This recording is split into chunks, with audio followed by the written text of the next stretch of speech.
Okay, so you mentioned being curious about the buzz around Melania Trump's new book, right? Yeah, definitely. I've seen it everywhere, but haven't had a chance to really dig in. Well, we've got this New York Times article that really breaks down the response, and Yeah. it seems like everyone's talking about it. Hmm.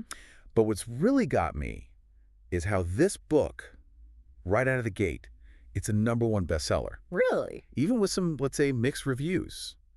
Ready to do a deep dive. Let's do it. All right, so the New York Times, they're saying it's topping their nonfiction list, beating out like some serious competition, even a cookbook. Wow. But here's the thing, they describe the writing as bland. And then you go over to Amazon and the reviews are using words like compelling. It's a fascinating contrast, you know what I mean? What do you make of that? Yeah, no, it's really interesting. It speaks to, I think, that difference between how critics approach a book versus the general public, you know? The New York Times, they're looking at it from a more analytical standpoint. They're thinking about the writing style, the depth of content, all of that. Right. But then you have Amazon reviews where it's much more about a feeling.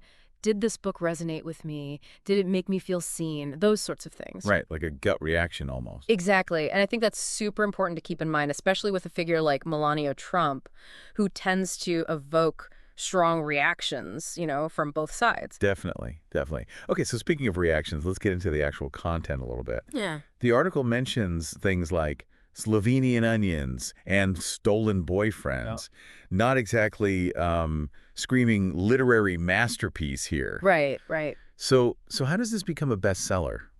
Well, this is where the whole marketing machine and that pre-release hype really comes into play. Remember those cryptic promo videos the article mentioned? Yeah. They didn't actually reveal a whole lot about the book's content. They focused more on intrigue, like Melania's mystique and all of that. Yeah, they definitely played that up. And that strategy, it definitely works. It makes people more curious, especially those who are already interested in the, let's say, the more gossipy side of things. Right. And then on top of that, and this might sound counterintuitive, but sometimes a lack of depth is actually a selling point for some readers. Oh, so. Some people just want an easy read, something they can breeze through. And this book seems to fit that bill for a lot of people. Interesting. It makes you think about the whole bestseller system in general, especially when you compare it to other cases. Like, remember Don Jr.'s book? There were those rumors about bulk purchases to, inflate the numbers. Yeah. Could something similar be happening here? It's hard to say for sure. The article doesn't explicitly state that, but it definitely raises some questions, like what really makes a bestseller? Because it's not always about literary merit or even widespread popularity. That's a good point. It all boils down to sales figures, and those numbers, they can be influenced by a whole range of factors.